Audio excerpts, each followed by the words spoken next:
Okay, Cindy, this one's for you. Thanks so much for sharing your time and your expertise in these wonderful, very utilizable pencil shaving boxes, folded origami style, and are the perfect little accompaniment to taking with you to workshops, especially when you're working with graphite shavings and needing to sharpen pencils and have a little box to keep all those shavings in to keep your area nice and clean.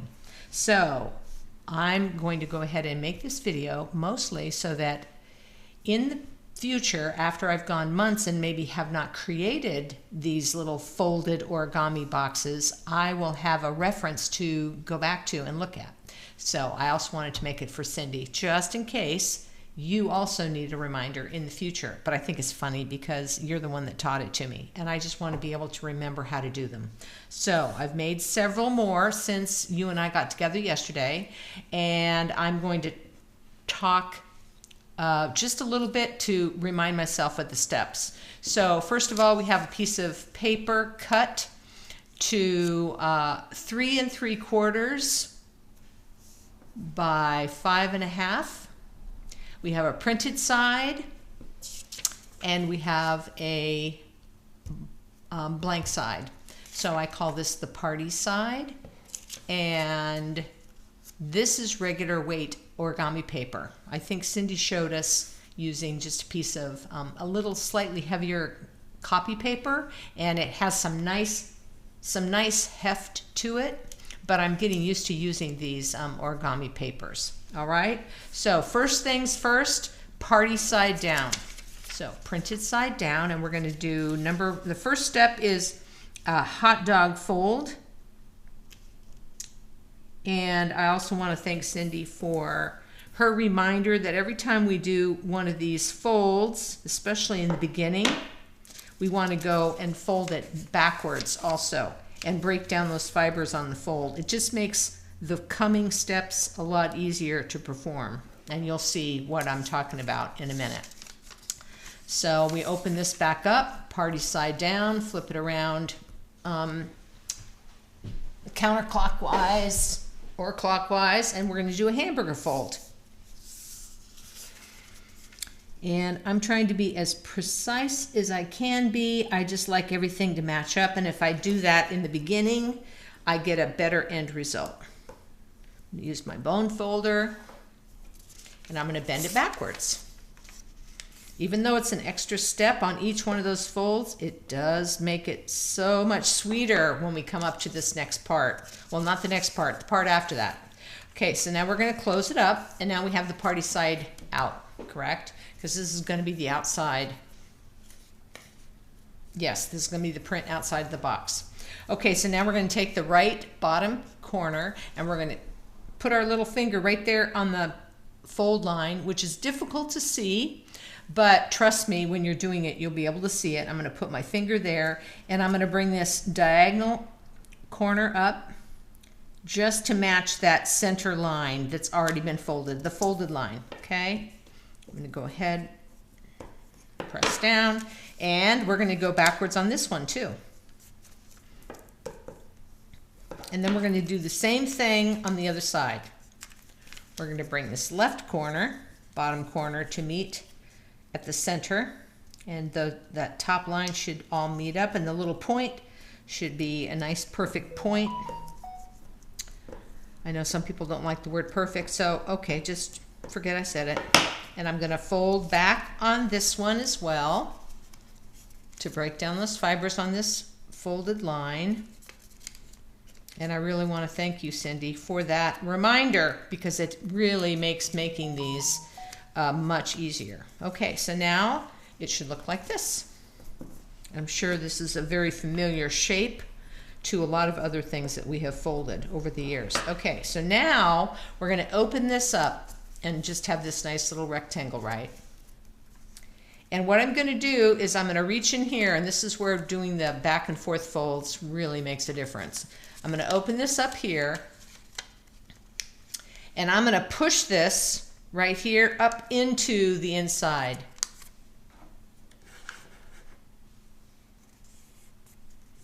Well, my screen just went blank. That's okay. All right. And I'm going to open this one up too. This is where that back and forth truly makes a huge difference, because it just pushes right in there.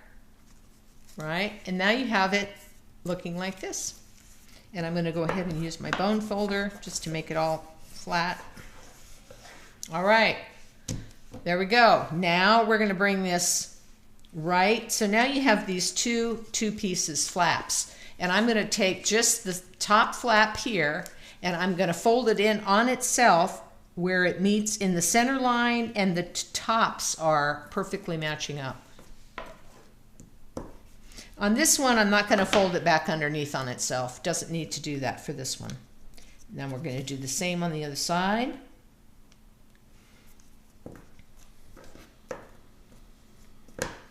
But I do like still using the bone folder. Then we're going to flip it over and do the same thing on the other side. Taking the right side, meeting over in the center with top aligned, matching up. And then we're going to do the same thing on the left side.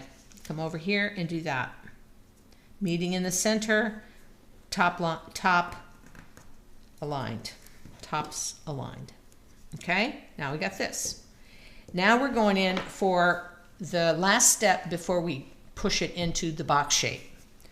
This top here, there's two flaps, 1 and 2. So we're just taking the top flap and we're bringing it down on itself. And we're folding it right at the top edge of that colored party side print line. And these are going to form the flaps. These flaps right here on the box, right here. These folded down ones are the flap on the box that we're going to create.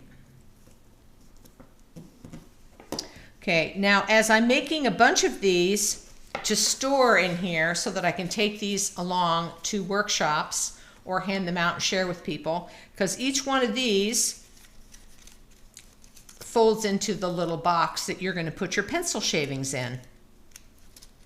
And so if I were just going to put this in the little box, I would just store this. I'd flip this down like that so it'll fit. Looks like a little envelope. And I would put it in the box like that. Okay?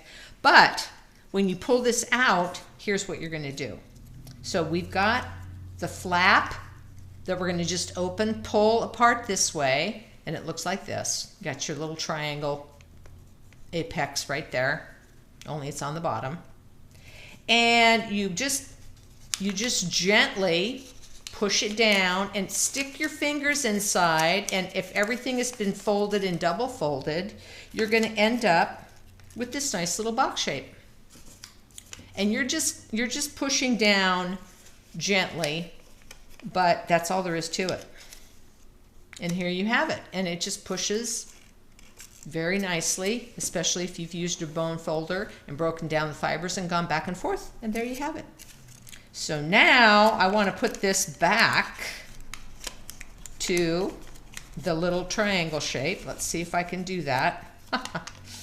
This was challenging for me yesterday. Cindy had to help me, but I'm determined to do it. And put it back into its little diamond or little triangle shape, right? And then go back here, put my flaps this way, and then fold that back down. And there you have it. So thank you so much, Cindy. I'm filling up my little box. I brought a whole package of origami papers, and they're all going to match with different little yummy sherbet colored papers. Okay. That's it. Thank you.